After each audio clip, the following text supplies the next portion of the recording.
Yeah, we do have an opportunity for the northern lights this evening. As we call it, a coronal mass ejection, or a CME, actually hit the Earth a lot sooner than we expected. So right now, storming levels have spiked in the last 3 hours, all the way up to basically severe, and there may be a chance you might even see extreme too. At that point, you pretty much have good viewing too. It's unknown how long it'll last. I think it'll tail off towards after midnight, but definitely in the meantime, we'll have to keep an eye to see if it does. Cloud cover's a little bit out there, not a lot, and obviously it's pretty frigid out there too, so if you're seeing it, you definitely have to bundle up. But there's an opportunity to see it right now and potentially all the way throughout the rest of the night. Otherwise, for temperature wind chill wise, the only advisory now is pretty much to the northeast of the area. This is where you might see wind chills getting at 25 to 30 below.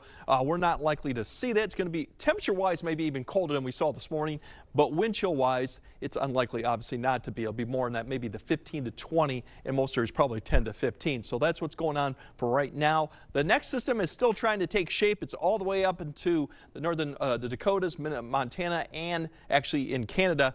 This is going to eventually form a system that's going to push west to east across the area Tuesday evening or Tuesday night, and then we'll have some follow-up systems that'll be to the north that'll come through Wednesday for more snow. Not a huge significant amount, but we will see some accumulations of it. Tonight, as I mentioned, some areas actually might get colder than what we were last night given the lighter winds, so potentially teens below zero up to the north. Otherwise, a lot of areas will be in that 5 to 10 below range. Wind chill wise, once again, 10 to 15, maybe some areas a little bit less than that at times, but nothing like we saw this morning. And then tomorrow, probably a little bit warmer, as you could say, warmer. We're going to get back up into the teens too. The winds turn around the southwest. We'll have increasing clouds. Still kind of cold out there, but overall a much improvement from Monday as the winds will remain light in the morning and even through the afternoon hour.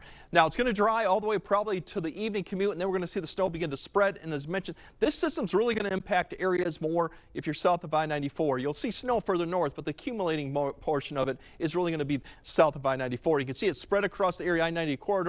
By 9 to 10, we'll definitely probably see snow across the area all the way up to the Mississippi River. Still be some snow up at Eau Claire, not depicted that way, but the accumulation part will continue across this area. It'll continue to push east, and the good news for the morning commute is we're not likely to see much in the way of snowfall occurring, but we'll have to keep an eye on road conditions south of I-90 to see accumulation could provide some slick travel. Otherwise, the temperatures, you note, we're above zero. We're actually into the teens, so steady temperatures really as we go Tuesday night into Wednesday, and then we have more systems coming up. Wednesday, we actually might get closer to average. Average is about mid-20s depending on location, so we're getting close. But that's likely going to be the last time we're going to see the 20s for quite a long time given the forecast. The next opportunity for snow is Wednesday afternoon and evening. Once again, that system is pushed east. Then we have some systems that are going to rotate in from the northwest. Once again, they favor more west of the river and south, but I think everyone will see some precipitation come through the afternoon. The evening commute, as this one depicts, more as you go further north or south, it could be impactful. And then showers will continue Wednesday night as we continue to get this cold air coming through and little disturbances come through. Snow amounts for the first one, really it's going to be south of the area, but you can see it says 1 to 2, but I think you could be in that 2 to 4 inch range if we see some more of the heavier amounts.